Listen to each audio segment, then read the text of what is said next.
Good afternoon, Atlanta. You're listening to WCEG Network. You listen to Veterans Day, WCEG.com.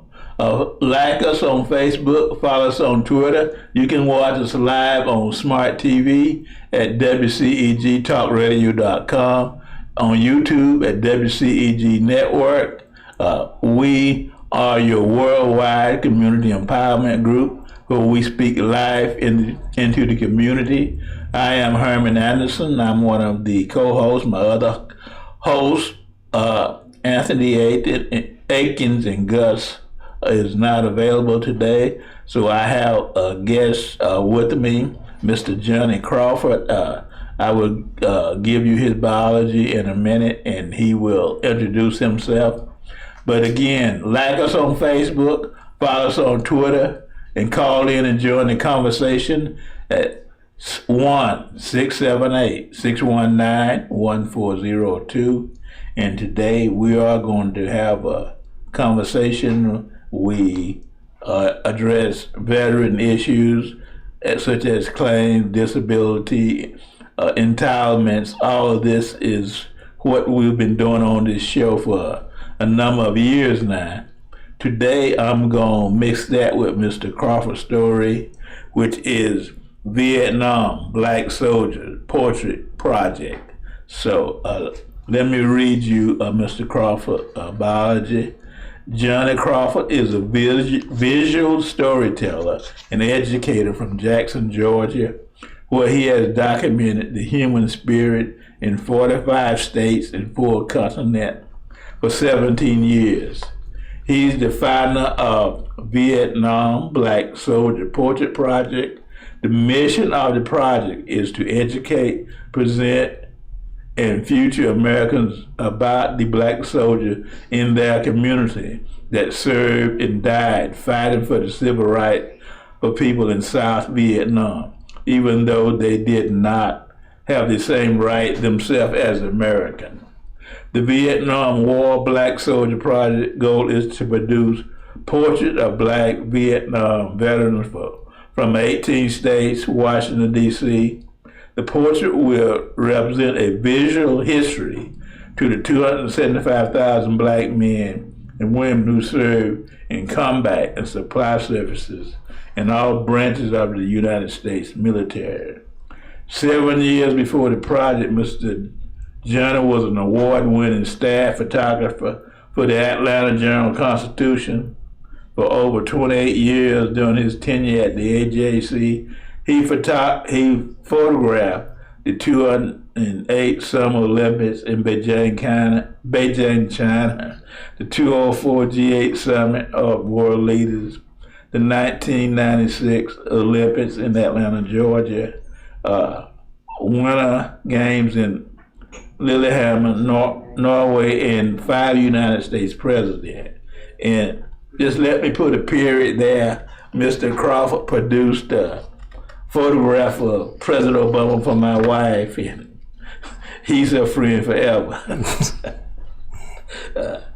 He was with the AJC beat photographer for Georgia Tech football from 2003 through 2013, and NASCAR from 1987 through 2013. He's a photographer with over 500 college professional sporting events, including football, baseball, softball, soccer, gymnastics, track and field, golf and tennis, and swimming. Johnny has an MBA in photojournalism from Ohio University, a BA degree in sociology, let me get it right, and public relations from Morehouse. He taught photography at Grady High School, Marietta City School, a Dutch education program, Clark Atlanta University of Georgia State, Mercer University in Macon. He is married to Jacqueline Crawford and has an adult son. And his website is JohnnyCrawfordPhotography.com. And he also has a website for his project, Vietnam Black Soldier Portrait Project.com. I present to you Mr. Johnny Crawford, and you may start where you like. Well, thank you, Mr. Anderson. I appreciate the opportunity to come and talk about the project. I first want to thank God for giving me an opportunity to just talk about some things that matter. The Vietnam Black Soldiers Portrait Project came about, I guess, over my whole lifetime. When I was a child, I was raised with my grandparents. My mother died when I was 3. My father died when I was 5. And I actually watched my father die. And he was paralyzed from the neck down at the time. I just learned from my aunt told me 3 weeks ago that my father had a form of MS. I'd always been told that, he was working on a trash truck in Atlanta. He didn't graduate from high school. Once my wife, my mom and him, they knew they were having me, so he quit school and came to Atlanta and got a job on a sanitation truck. And shortly after that, he was paralyzed. But my aunt, I was always told that he had injured himself on the truck, but my aunt said that's true, but she said somehow that triggered MS. And so at age 25, I was 5 years old and I watched him die. But the most interesting thing about my whole life is how everything kind of pointed to where I ended up being as a photographer. And one of the most important things about being a photographer is patience. And my grandparents were mill workers, and they had a garden. Actually, not a garden, a farm, to be honest with you, because we raise hogs. And that's something I can't stand to this day, but that's another story. but I grew up on a farm also. But after my father died, and during that particular time, I had all these babysitters. And they were extremely, I would say the average age of my babysitters were probably in their 70s. And from the time my father died to the time I got in first grade, I had attended 5 of their funerals. And that, I think, is why when people always ask me, so how are you doing? I always say, it's a good day. Because I always think about people who are not around. And so when I got in first grade, my first grade teacher was Miss Mercedes Lawson. And she was the first teacher to tell me that I could be anything I wanted to be. And that's great. Great to have a positive attitude. Right. And so Miss Lawson she just stayed on me about, doing well and so forth and so on. And then when I was in the second grade, I got this, and they kept passing all these, the teachers were, I remember a teacher came out in the hall and all these teachers I know and found out that Miss Lawson had died. She had died of cancer. And so, I went from one tragedy to another tragedy. And so I became a person who I really didn't talk that much. My grandfather, when I was a little boy, my grandfather used to always tell me, he says, you got 2 eyes, 2 nostrils, and 2 ears, and 1 mouth. You're supposed to do everything twice as much as this. So I was a good listener. Right. And plus I was kind of shy also. And we went from, that and then a bunch of other tragedies from my first friend I met. I was about 9 years old. He was killed. Fell out of a car, got ran over. My first white friend, we integrated the next year. 2 years later, he was killed. My goodness. He was killed on a motorbike. And so I started really appreciating life, but I started really, I can't even explain it, but as I look back on it, I developed a kind of empathy to people. And so as things went on, and I would meet people, and how the Vietnam thing came about was that I would meet people that I met and when I was a young child, and then I would see them later and they were different. And one was I think his name was Joe Respit. I think he was a band director or something. And I remember seeing him later on, and he was different. But as a child, you don't pay any attention to stuff like that. So as I got,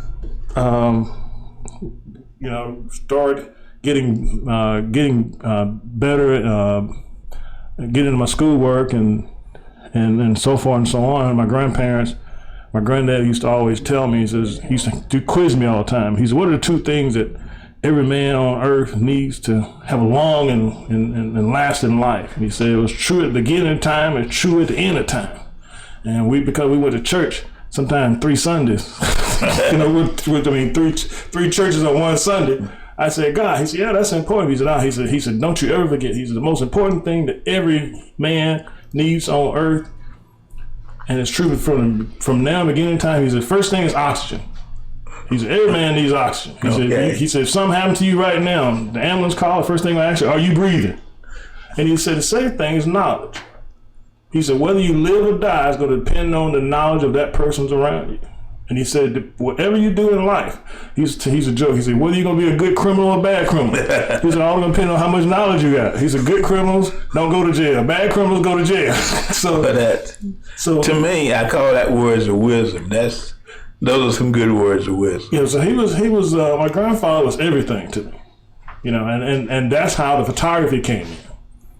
My grandfather worked in the mills, and he, I think it was around 1978, 77, 78, and he retired.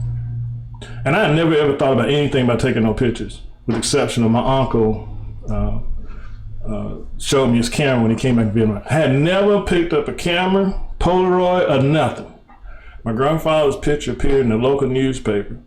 The only thing you saw was 2 white eyes, 2 white dots, and a row of teeth. It wasn't even teeth, it's just white. And that, for some reason, it hit me like a load of bricks. The man who had taught me everything about life, the man who had taught me about treating everybody the same, all of a sudden he was reduced to this little square with 2 white dots and a row of teeth. And I got so angry that I got on my bicycle, put the newspaper in the back of my pocket, rode, I think it was about 2.5, 4 miles back in that day. You didn't worry about getting hit by a car. Right. So I got there, and my grandfather used to always tell me, he said, if you don't know, ask. But he says, it's how you ask. So I got on my bicycle, I went into the editor's office of the Jackson Progress Argus, Mr. Cawthon. I said, sir, can you tell me why my grandfather looks like this and the white man on the page looked like that? And he didn't look any better, but at least you could tell he was a man. Right. So Mr. Cawthon said, I really don't know. Let's go see. So he takes me in the back to the dark room and had this young lady who was a writer as well as a photographer. And she started showing me what she was doing. And I didn't know anything about photography, Mr. Anderson. Didn't know a thing about photography. But I realized it wasn't racism. It was simply the lack of knowledge, understanding photography. That's all it was. It came across as racist. But she didn't mean to do that no more. She was just trying to make a picture and go on to her next story. Right. And so I looked at that, and once I heard her explanation, I was good. I was good. I didn't say anything. I thanked Mr. Cawthon, and I got back on my bicycle. And I see, sometimes you say things. And I said, I remember going down Highway 16 on my bicycle, and I remember saying, I said, God, if I can ever get to a situation I can make things better, make black people look like they should. You just say stuff. Yeah. Like somehow you say, Lord, let me get me out of this so I'll never do it again. But so that's what I did. And I didn't think about taking no pictures, didn't think about anything. Then about 6 months later, I was on the newspaper staff, and my teacher, Mrs. I forget what her name is, and just slipped me. But she gave me her car. And I would drive the newspaper down to Barnesville, Georgia, Jackson, Georgia. So I'm a 16-year-old boy driving a white teacher's car down to Barnesville to get our newspaper printed. And I kept running late. I was always late when I got ready to go down. And the reason I was late was because we had the photographer. The photographer at our school paper, he only had a camera. But he had a problem. He liked getting high. So he was always smoking, and so I had to find him, get him to process the pictures, then get time. And so I would arrive late, and so this one last time I arrived late, this old gentleman, you're a 16-year-old kid, you don't know anything. He looked at me and he said, "Son, you late one more time, y'all ain't gonna have no Exhibit X newspaper." So I came back and I told my teacher, and she says, "Well, why don't you take the pictures yourself?" I said, "Well, I don't want to take no pictures." I said, "First of all, I'm not good," because I remember my thing with my grandfather. Yeah. And I said, "I don't have a camera," and I was already head of the Future Farmers of America. I was editor of the newspaper. I played tennis. I didn't need no other. And then plus had to go to church from Sunday school. I didn't need another job. Right. And so a couple of weeks later, she came to me, and I came in her class, and she put a camera in my hand and said, "Learn how to do it." She went to the Butts County Board of Education, got a camera, and stuck it in my hand, and that's how I became a photographer. That's great. So let's talk about, before we go to your project, what about the AJC and some of your other experiences? One of the things I always tell people, you really don't know what you're going to do sometimes. When I left Jackson, I went to Morehouse, and I'll just tell people, it's interesting. You're smart in your environment. I graduated high school at 88 overall average. I did not do well in the SAT. When I teach students, I tell them that. I said, I made my first time I took the SAT, I made 640, and people look at me strange. I said, well, I did not test well. I was not good in mathematics. So I got to Morehouse on the Lord, on a prayer and grace and everything else. And during my time at Morehouse, I kind of drifted to the camera because I had to have a work study job. And they said, "What can you do?" I said, "Take pictures." So I took pictures for the PR department. And then one day I took a photograph, and a guy looked at me. He says, "This is not well." And then it hit me. I'm doing the same thing that girl did to my grandfather. So what I did was I started going to photography school at night. I'll go to Morehouse in the daytime and photography school at night. And then over the summer, one year I got a job as a photography assistant at the VA Medical Center. And this is really where the thing with Vietnam really started coming together for me. At the time, I wasn't thinking about no portrait project. I was just trying to think about making money to pay my rent. Because I moved off campus because my roommate was wearing my clothes, and I got tired of wearing my clothes. And then when I came home and found my Luther Vandross album on the floor without the album cover, I knew I had to leave there. So I was just trying to make some money, to be honest with you. And so when I got at the VA, my job was to help the photographer print photographs, because the images that I photographed and copied and they went to the doctors at Emory as well as the VA. So we would photograph soldiers come in with cancer, Agent Orange. I mean, the worst I can always remember is this guy came in, and I don't know whether or not this soldier, he was a white soldier, I don't know whether or not it was Vietnam or it was Korea. But I remember they wheeled him in. The VA at the time had this big photo studio, probably one of the best photo studios in the city of Atlanta. And they wheeled him in, and so I'm sitting on my camera, and they had this big sheet over his feet. And I'm looking, I'm trying to think. I had some scenes and stuff I had never thought in my life I would see.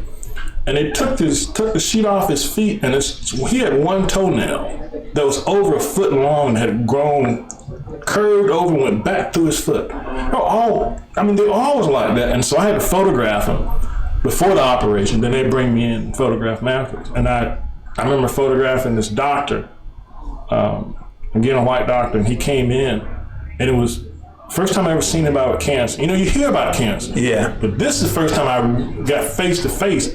And he walked in, and he had a plastic. He didn't have a face. He had nothing. He had a plastic that they pulled over.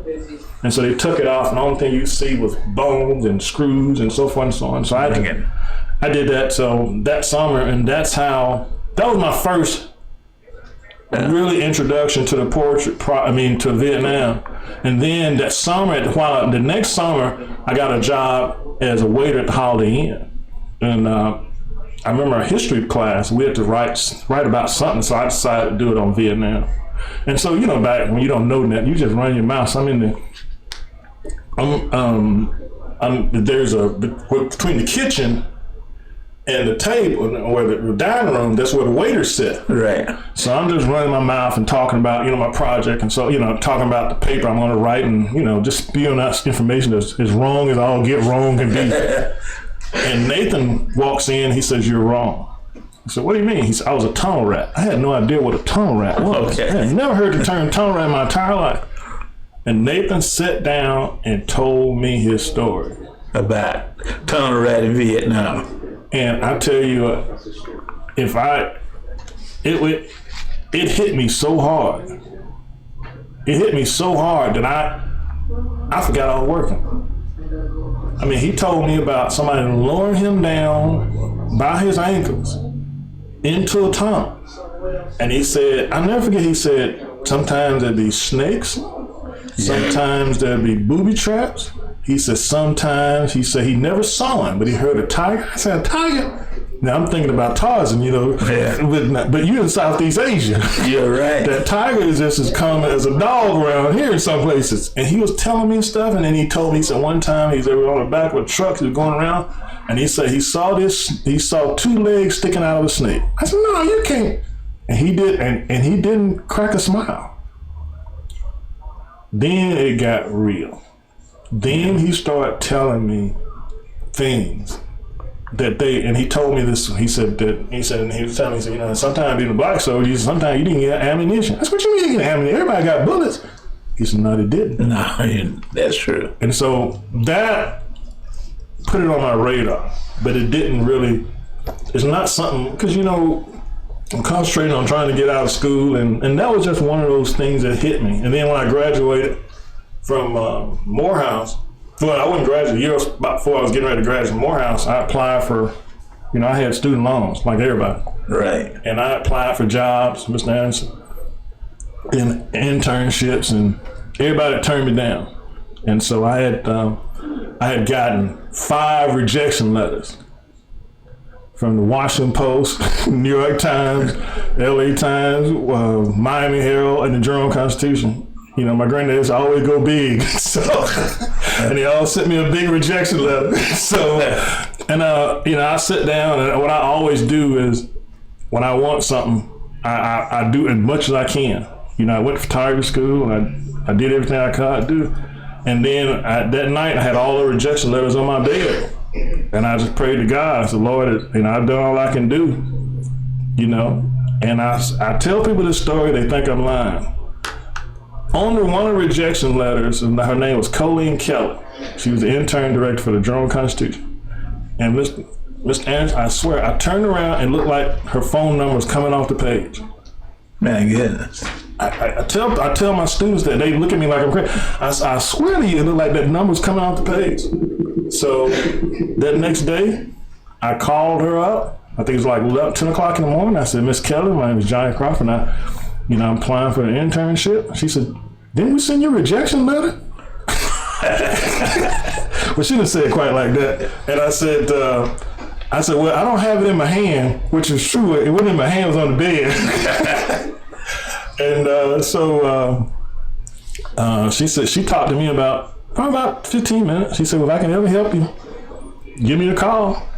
I said, "Yes, ma'am." So the next day, Mr. Anderson, I called at the exact same time.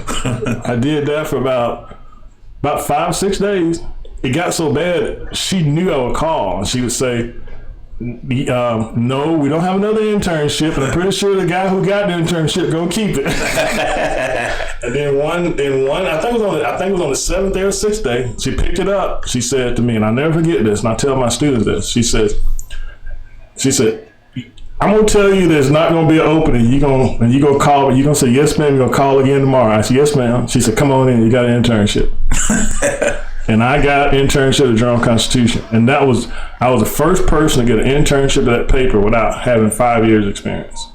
That is super. Yeah, and so from there, you know, my career as a photographer took off. Okay. Let our listeners know you're listening to WCEG, the new WCEG Network at WCEGTalkRadio.com. You can also view us on Facebook at WCEG Network and on YouTube at WCEG Network. We are your worldwide community empowerment group. We are speaking live in the community. Like us on Facebook, follow us on Twitter, and we're having a great conversation. Mr. Crawford is telling his life story, which is great. So call in and join the conversation at 678-619-1402. So after that, you became a professional photographer. Yes. So at the Journal-Constitution, one thing I had to learn, my grandfather, I cannot emphasize how important it is to have a strong male role model. My grandfather, he used to joke with me. He said, "You'll end up getting a PhD and all this other stuff." He said, "I'll still be smarter than you were." And so that was a challenge. Yeah, well, because my grandfather understood human relationships. He understood people. My grandfather grew up, he was born in 1915, and he had seen all kind of racism, but he told me, he said, "You judge each man by themselves alone. Don't ever judge people by a group." And so that was a good thing for me, because when I got to the Journal-Constitution, there were only 2 black photographers, and out of about 30 something photographers. And first of all, nobody believed I was dead in the first place. Because Mr. Anderson, the people who were trying to get at the paper at that time, some of these people were just brilliant. Some of these students, I told my students at Middle Georgia, I said, on a scale from 1 to 10, some of the people trying to get in that program at the time were 12s. I was a negative 0. I was horrible. But what I could do was I was very patient. And because of all that stuff I've been through, I understood people. And so I was very patient, and I was a good learner. And so when I walked into that paper, while other people saw 30 photographers, I saw 30 professors. So I act like a vacuum cleaner, and I sucked every knowledge of every photographer that was there. And after my 10 weeks, you only had 10-week internship, I got another 10 weeks. And I got another 10 weeks because my grandfather taught me this when I was a child. He says, "You're going to get a job because of these reasons." He said, "Somebody's going to quit. Somebody's going to get fired. Somebody's going to retire. They're going to need new hands." And he said, "Something else going to come." And he said, "In God's favor." And sure enough, after that first 10 weeks, somebody got fired. I got stayed there again. After the next 10 weeks, somebody quit. Till it got to the point that I had been there a year and a half, and it's supposed to be there for 10 weeks. And so I was there a year and a half, and then I got hired, and then my wife was pregnant, and I saw another photographer's paycheck. I got hired. I saw another photographer's paycheck, and I realized I'm gonna be poor for what I'm making. So I went to talk to my director. The director of photography said, "Look, I gotta do something." And so the paper sent me to graduate school. Great. And so I came back and got a $200 raise. It was interesting. I came back, the day I came back, I would go up to Ohio University, work, come back, go up to Ohio University, work every semester, come back at Christmas. And I came back, I remember the November I came back, that was when the prison, the Cubans had taken over the prison in Atlanta. Okay. And so I had to spend the whole night there. But that's my career at the Journal-Constitution. I owe Joe Coleman, who's director of photography, gave me a chance. I really owe Colleen Kelly, the intern director. Right. And she told me one time, she said, "The reason you got the job because you were persistent. And good reporters are very persistent." And I tell my students, when I teach, you got to be persistent. You ain't got to be the best one, right now. You know, if you work hard and learn the basics and have a hunger, and that's for you. You know, I always tell them, nobody gonna take your job. Your job is for you. And so I was at the Journal-Constitution for 28 years and 7 months, and I was telling the story. I tell the story often. One of the things I was known as a sports photographer. I covered Georgia Tech, and I covered NASCAR. I started covering NASCAR from 1985 to 2013, and I remember covering Richard Petty. Okay. My master's. A lot of people are fascinated to find out that my master's project was I covered Richard Petty's last year in racing. So my master's degree is basically based on NASCAR. They look at me and see that. But anyway, I was up in Bristol in 92, 93, and I walked into the Speedway, and I only saw 3 black people. Yeah. And 2 of them were cleaning up. And I'll never forget this little lady. She was a ticket lady, and she saw me. She says, "Son, you supposed to be here?" I said, "Yes, ma'am." Yeah. She said, "Are you absolutely sure?" I said, "Yes, ma'am." And I'll never forget this. She gave me her card. She said, "Anything ever goes wrong, you tell them you know me, and you can call me immediately." And from what my grandfather told me about people, you know, he's a God to put good people in front of you. And usually when I would go on assignments, you know, I drive around at night, and I stayed in my room that night, Mr. Anderson. But you know, I did NASCAR, and I did football, and then I was on the crime beat, and I got tired of seeing people suffer. One thing that bothered me when I was from the newspaper from all my 28 years, I couldn't get used to photographing people in misery, whether it was fires or I hated trials. I hated murder trials worse than anything in the world. I remember a trial here in Clayton County. Of this boy killed a pregnant lady. A black guy killed a pregnant white lady in a dry cleaner. And the only people in the courtroom that were black were me, him, and his granddad.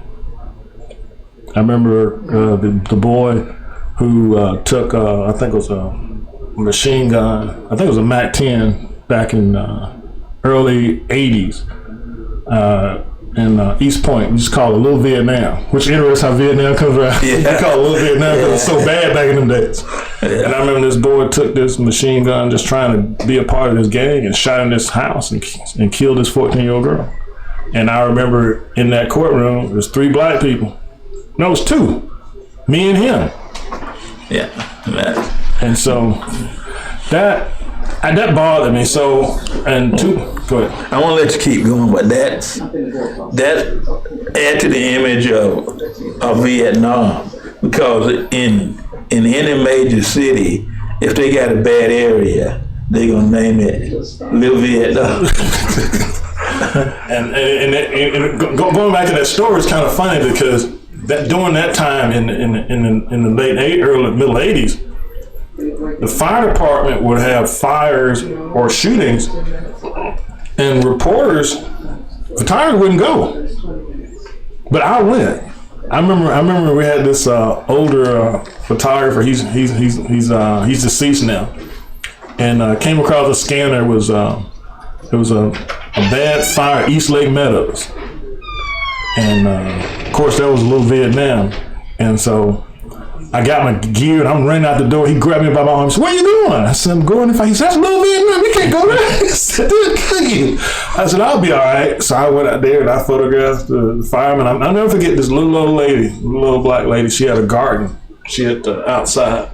And I talked to her, and I actually went back.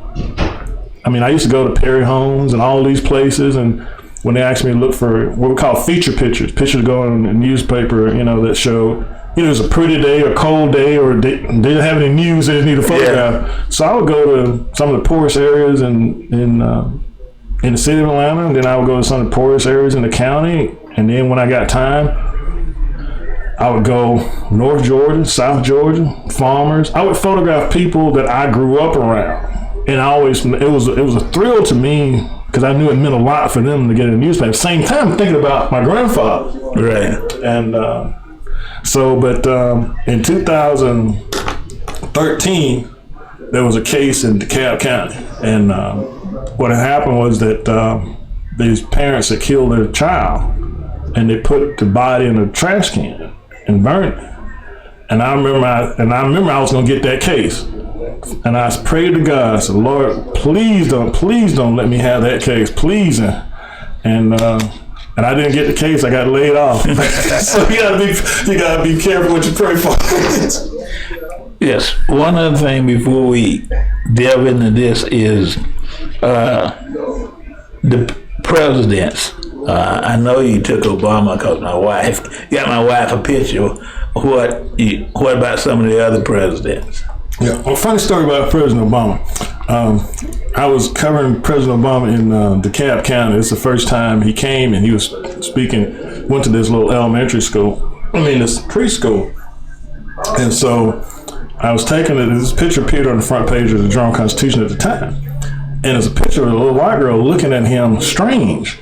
Well, the reason she's looking at him strange, he has this big magnifying glass looking at her, and she's trying to, from her perspective, you see this black man with his big eye, and she ain't never met him before, so, strange or dangerous, so she's looking, she has this look on her face,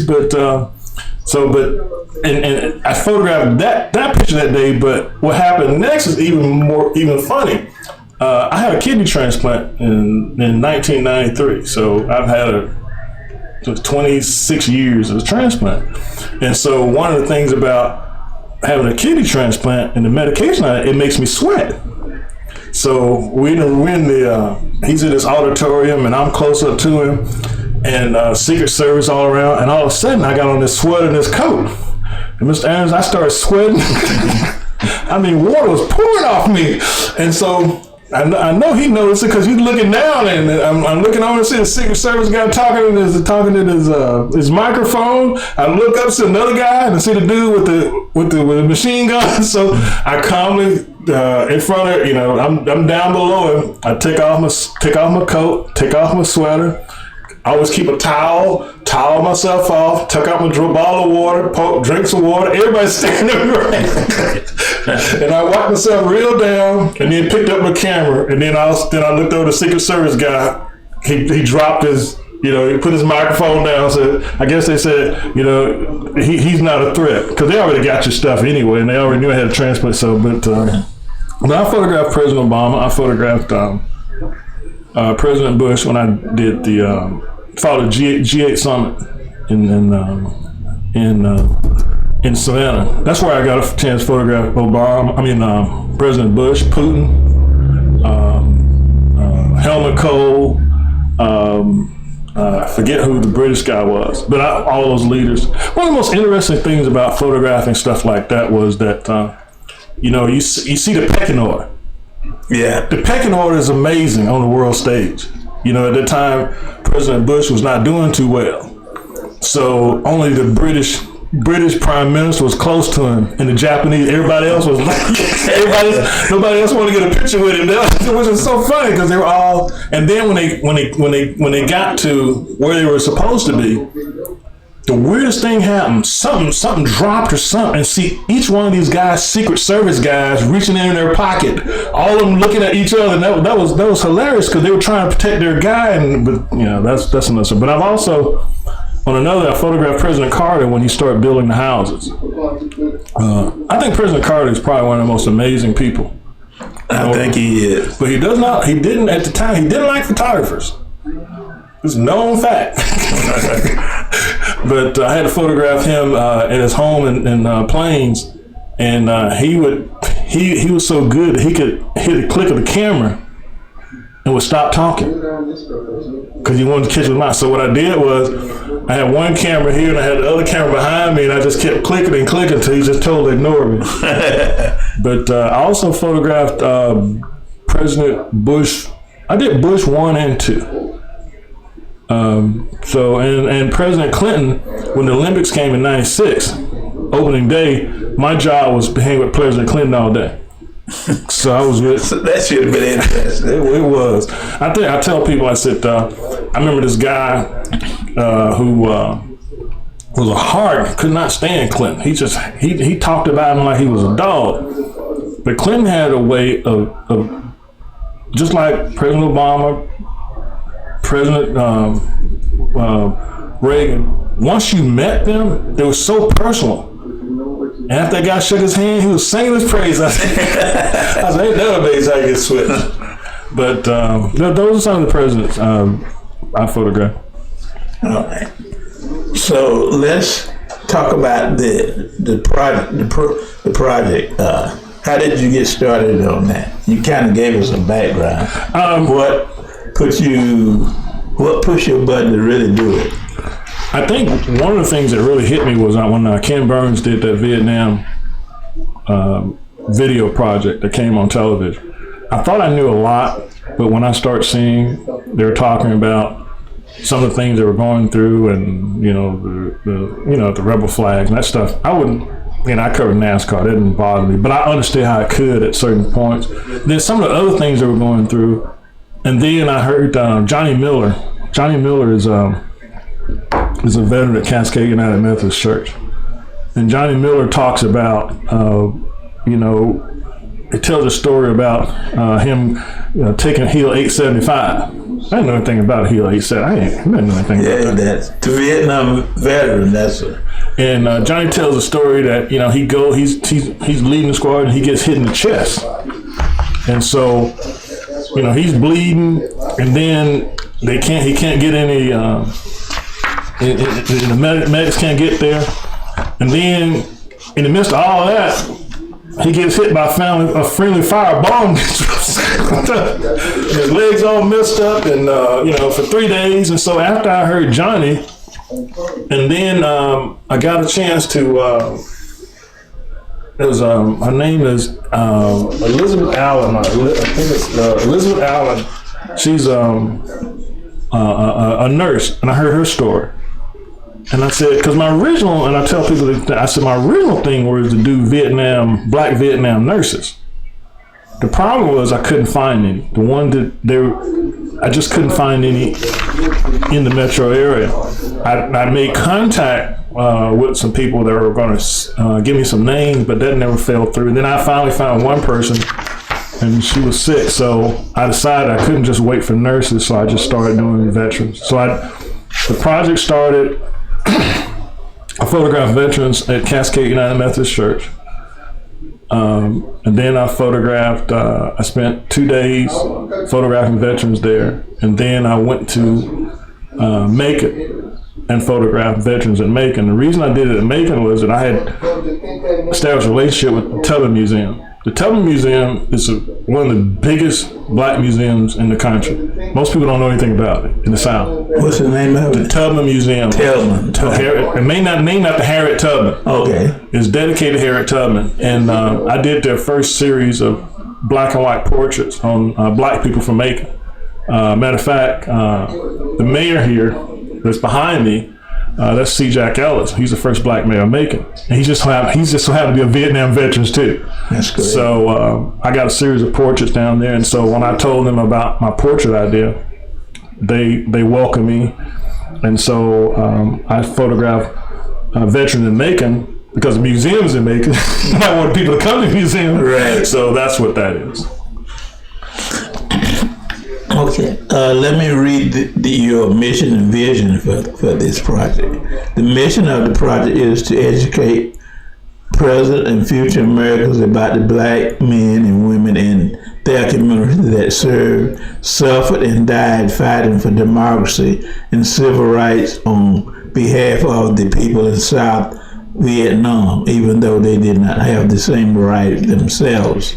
The vision of the project is to supply museum quality portraits of these brave but unknown Americans for exhibits in museums, churches, schools, and galleries in their communities. Yeah, I think one of the things, when I first started photographing these men, it wasn't, the goal really wasn't to make it as big as as you know, the states. It really was when I heard Johnny's story.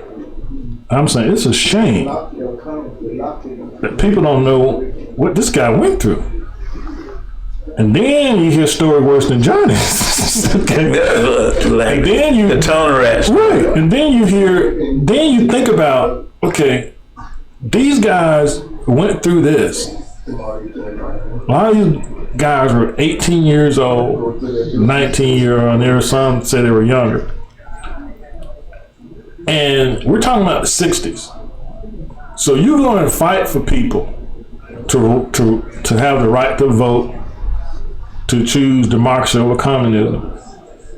And you can't even vote in your own place. Well, I'm a Vietnam veteran, and a few of us, we talk about it from time to time. I mean, when I was older, I went in the Air Force, and I had spent a year in Florida, so I was 19. But you're right. I mean, we were 18, 19, couldn't vote, couldn't buy alcohol, and none of that. And even most of the time when you came back, you still wasn't 21, so you still couldn't. And so that was a lot to deal with, and it also with people, Vietnam era veterans and people my age today, it's like we had said earlier, a lot of us don't want to open that box, but for mental health reasons, and really for just health reasons, period, I would recommend that you do, because a lot of Vietnam veterans are not receiving their benefits and getting their entitlements. And I have an organization that addresses that. But we served over there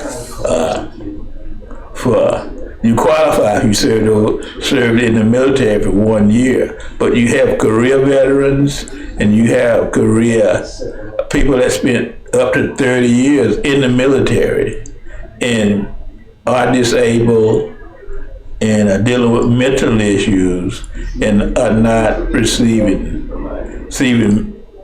any benefits that's available. And that is a reason to consider opening that box. And it's also another reason to consider it is you're kind of depriving your family if you don't, and there are benefits that your family can get while you're living, and even after your death. If you don't get in the game, you're really some of these things that you serve and that you went forward with, and some of our basic training that not from the military, but what Johnny Crawford talks about. And I grew up in Dublin, Georgia, and what rural people talk about is knowledge and skills that you work hard to get them, so we really need to use them. Mm-hmm. And as I was thinking about, these guys are risking their lives, leaving their families, and I started getting a little bit deeper into looking, because I started looking at my family and some people that I knew, and talking to people, and oftentimes you would find out that and some, not all of them, but sometimes that was the smartest. He may have been the smartest boy in that family at that particular time. And so now he goes to Vietnam, he gets killed. So now that family dives straight into poverty. And so as I began looking at not only that these guys,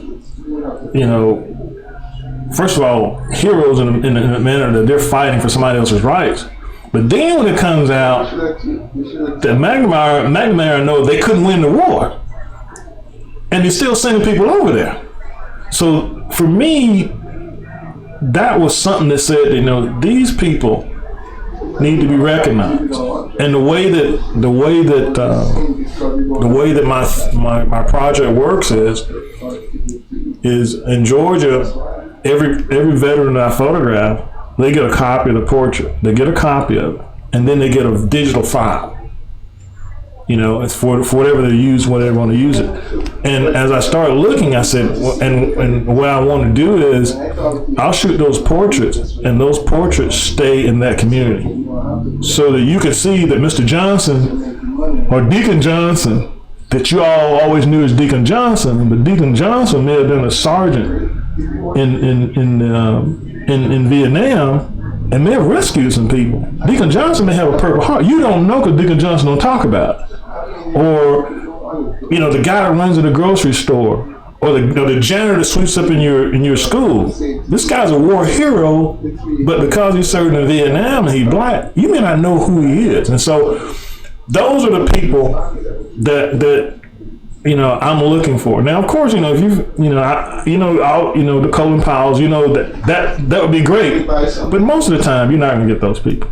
So my project is the local guy who maybe the kids don't know, maybe even children don't know his story, and that to have a strong portrait of this American hero, or he wouldn't call him his hero, or American veteran, somewhere in his community, that so that, you know, that he didn't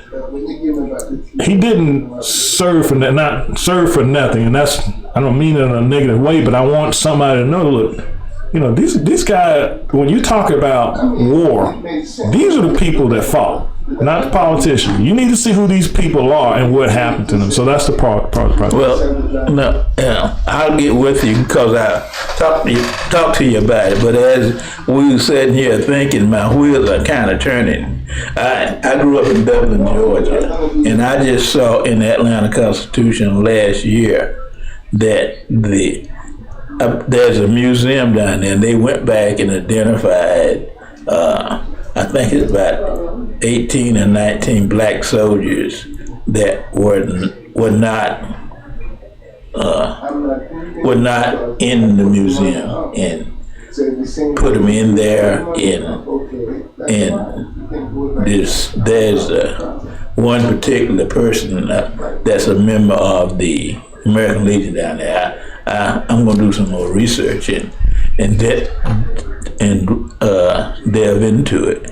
But also, of the guys in my class when I finished school in '64, probably the draft was still going. Right.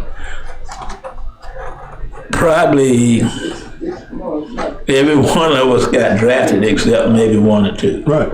And a lot of us, I was still in Dublin, but no, some of us had went to Miami that summer, went to New York or Detroit, so we actually went in somewhere else. But what struck my bone was when you were talking, and just my class, but classes before me and after me, most local people in Dublin don't, because we didn't wear a uniform, we didn't make a big deal about it. We really don't know which one of us served in Vietnam and which one of us didn't. No. And we have situations like that, I'm sure, all over the Southeast. And one of the most amazing things, I was taking a lot of portraits in Macon, and turned out that 3 brothers went. And I looked at him, I said, 3 brothers? You know, I'm thinking about Saving Private Ryan, the whole big movie. He said, all 3 of my brothers went. I said, how did that happen? He just stared at me, and then I said, okay. But one of the most interesting things is that, you know, until most people don't study, until that lottery came in. I think it was 69. I forget when they did the lottery. I forget too. But until that lottery came in, a large percentage of not a majority, but a large percentage of people going to Vietnam were poor blacks out of the South. Exactly. Someone made the comment just this week that the Vietnam War was not totally, but it was close to a majority was fought by black and brown soldiers because we were drafted until the draft had stopped, and the draft was mostly poor people from the South. If you were from the South, you were black. If you were from the Northeast or West, you might have been some other ethnic group. But that's exactly the upper income or whatever you want to name it. They always they were in charge of the draft, so and they could figure out how to get deferment. And one of the things I was looking for my research and trying to figure out, one of the biggest things was how many people, how many black soldiers were killed, and you got all these different numbers from.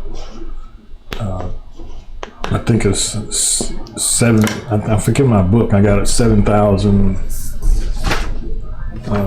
to. So when anywhere between 72, 70. I think it's 7,300 to below 7264. Between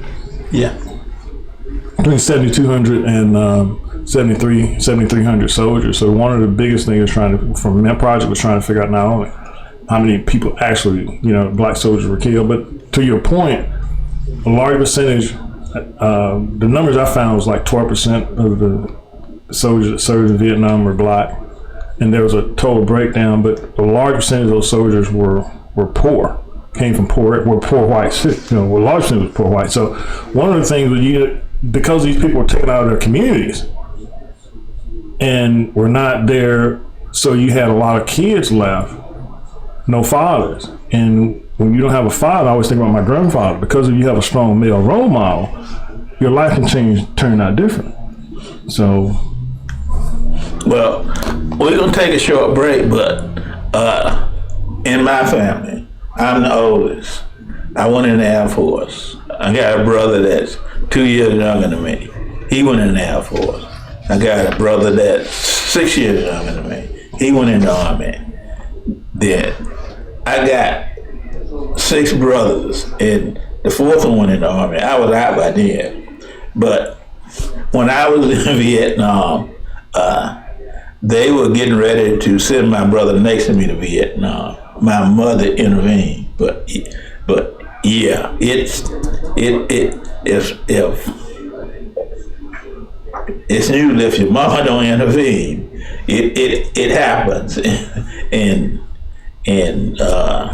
we had quite a few. Well, after I got out and we get together and we start talking about Vietnam, and a lot of Vietnam veterans were in that situation. We end up having 2 of them over there, having 3 of them over there, and if your mama doesn't intervene, they would just keep sending you. Mm-hmm. And usually you have to go through the politicians to get it taken care of. We're going to take a short break. This is Veteran Today, and we'll be back with this very interesting story regarding Vietnam Black Soldier Portrait Project. This is Herman Anderson, and my guest is Johnny Crawford.